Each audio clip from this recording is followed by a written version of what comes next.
Hello YouTube. I've gotten many requests on how to record videos when you're at a track or an autocross, and also how to set everything up, what mounts to use, etc. So I wanted to go over step by step some of the things I've learned and what I use. The first thing that you're going to need to do videos, you're going to need a smartphone. That's my wife. She's gorgeous. Anyway. You'll want to go to the App Store if you have an iPhone, or the Play Store if you have a Google Android phone. You'll want to download TrackAddict. And the reason I recommend this app is because it's free and it works phenomenal. Once you do that, then you can just download the maps for whatever course you're driving, and I'll go into later how to do all that. All right, the next thing that you're going to need is a good mount for your smartphone. I'm going to remove all these because I don't like where they're placed, and resituate them where I found to film the best videos. So let me get these off and I'll show you the steps by which I go through to make sure they're secure and they don't fall off on the track. The mounts I found that work really well are the dual suction cup by Delkin. These, if you keep them clean and you mount them on a good surface, they never fall down. And then you'll want to add this little end here if you have a GoPro. There's many of them available. This is a 1/4 inch 20 thread. If you have a smartphone, you'll want to get something like this, where you can tighten the end once you put the phone in, and it prevents it from falling. So the first thing you'll want to make sure of is that you get these clean. What I like to use is denatured alcohol, or what most people know as brake cleaner. A coffee filter works better than most rags. It leaves no lint. It's not very absorbent, but it works fine for this. So I'll just spray that down, wipe these clean, let them dry. So when you mount these, you'll want to sit in your driver's seat to make sure they don't impede your vision while you're driving. I'm going to mount the back one first. That way I can film how to mount the front one with the smartphone. So again, let me get this window clean. Where I'm going to mount it. Oh, not there. Can't mount it there. It's concave and they always fall off. Luckily in this car, I have a target top. So with these, you'll want to loosen everything up to make sure that it mounts flat. I'm going to get this one perfectly centered, hopefully. Make sure I've got good contact, right? Then push those, lock them down, push that tight, lock it down. Now you can lock these down. All right. And one clue is always mount your GoPros upside down. And I'll explain why later. But if you mount them facing up, they have a tendency to fall while you're driving. So I always mount them completely upside down. The other thing I forgot to mention is you want it not to be perfectly centered. You want the lens of the camera to be perfectly centered. So when I mount this one upside down, the lens is going to be on this side. So I'm going to have to shimmy it a little this way to get it perfect. That should get me close. And what this will give is the view behind the driver. You can see the hands probably won't be able to see the feed action, but that's what the side camera's for. This is my favorite view, just because it feels like you're in the car. Oh, I found my other mount. It's in the back window. That was a bad idea. Anyway, so that one's about set.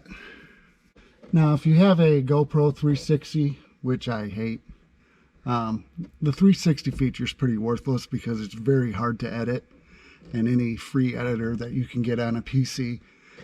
So what I do is I just set it to a linear 1080 60 hertz, so it doesn't record both cameras, just this front one.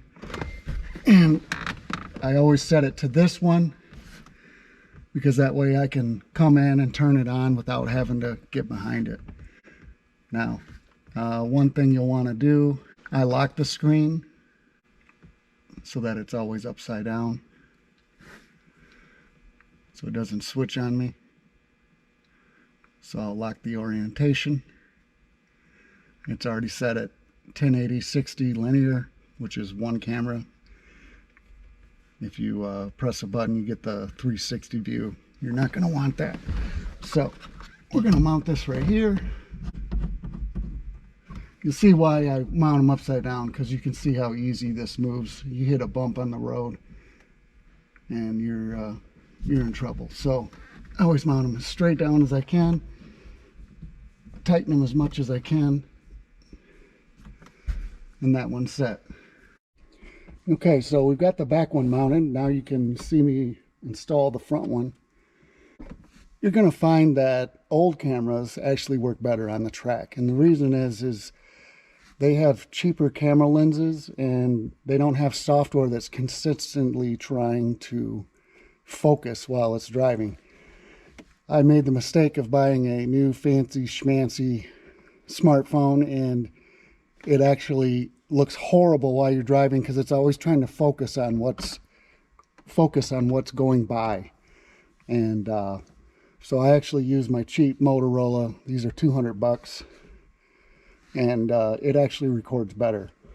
So now, when mounting the front camera, first thing you're going to do is get your rear view mirror up as high as possible. Now, if you have a loose rear view mirror, this is just a bonus. You've tightened everything up and it still flops down. If you notice my videos, I have to adjust it all the time. So what I did is I moved it down and I used some hair mousse. And I sprayed it in where it pivots and moved it around, got it in there real good, and then just let it set for a day. And this hasn't moved all summer. You can also use hairspray. Works great, and you don't have to replace your mirror. All right, so you'll want to get this high so that when we mount our phone, we can get it as high as possible, and it doesn't impede our view while we're driving, which is much more important than even the rear. So we're going to clean it up again.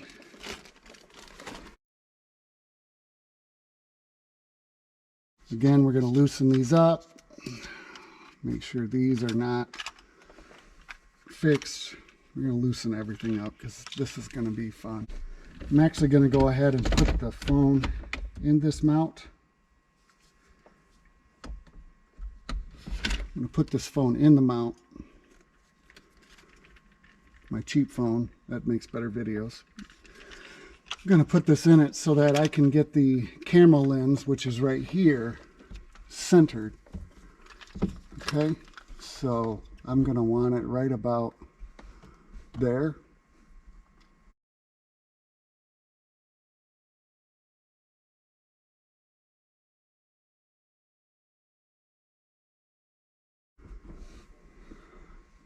You want to really make sure that it's level. The reason is the phone is what gives you your G-force meter. So if it's off, it's going to display wrong results. Okay, so that one's set. And I make sure everything's really tight. So next, your phone doesn't have good GPS acquisition, and neither do the GoPros. So that's what this little thing is. What this does is it gives you better GPS so that you don't see a drastic increase or decrease in speed, which isn't true. If you have a newer phone, you'll have OBD2. You can add a sensor in there, or you can add a plug in there, and TrackAddict will actually grab the data from there and tell you what speed you're going, when you're braking, and all that. But on these older cars, we're not able to do that. Plus, it's an extra expense. Anyway, so that just connects via Bluetooth.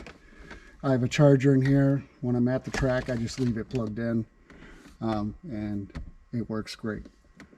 Okay, so for the side view camera, and I just know this because I've done it many times. Again, when you install the side view camera, you're going to want to make sure it's somewhere that doesn't upset your line of vision. What I found is over here, it doesn't seem to affect my line of sight.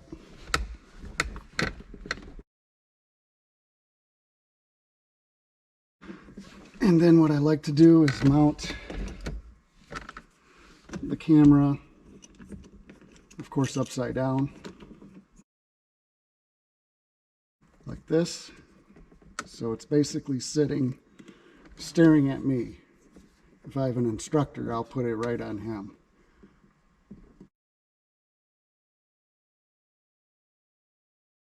So now these you'll have to turn, and you'll want them as tight as can be. And again, I'll mount it upside down and lock the orientation that way, and that way you get a good side view of what you're doing. Okay, so one of the things you're going to find out on GoPros is they only last about 45 minutes to an hour on a charge, which is typically not enough for a day.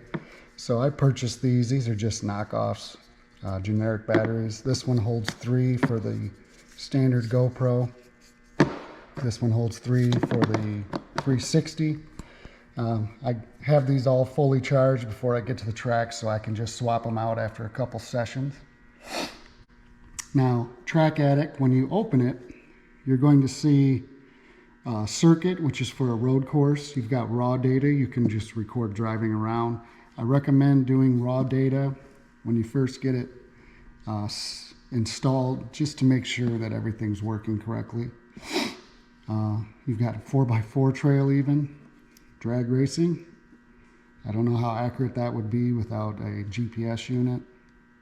And you've got segment for your autocross and rally. Now, assuming we're going to do a racetrack, you'll want to go ahead and hit that little button. That gives you your options, okay? It shows external or internal. In case you have an SD card, you can save it right to your SD card. And then you've got your dashboards and alerts. I turned it on silent. I'm not doing a pit speed. Lap, you can make it chime to tell you when you finish a lap. However, if your exhaust is really loud, you won't be able to hear it anyway. You've also got your GPS. You can see here the model of the GPS unit is hooked up to Bluetooth. I just use it for GPS. I don't have an OBD sensor, but you can get those. If you go to Race Render, TrackAddict, HP Tuner site, they'll show you the models that are compatible with your car. Additional sensors I don't use. Output, live Trinity off, live data off, camera control off, infinity focus, you'll want to keep that on. And what that does is it makes it focus farther away than just, your dash. Turn their stabilize off, off, normal or aux output. Now you also have an audio. You can select normal, which uses the camera's microphone, or you can use an aux input. If you have an older phone that still has an auxiliary plug for headphones, you can get one of these. And it gives you a stereo input for your sound. It should sound a lot better than the camera's microphone. And that's about it. If you have an Apple phone, you're going to find that you're only allowed to record 3 sessions unless you upgrade and spend $10 for the Pro version. So be prepared to download and install that before you get to the track in case there's no Wi-Fi reception out there. In the next video, after I go to the track, I'm going to show you how to actually make the video. Especially with multiple cameras, it can get a little tricky. I'll show you what I do to synchronize them and get them ready. And my intention is to show you how to do this for free, obviously, besides the mounts and everything that you'll need. But so you're not having to buy any software or be some kind of guru with a video camera or video editing. So thank you for watching. If you have any questions or want some more details, maybe I can answer those in another video or in the comments. Have a great day. Be safe on the track. God bless.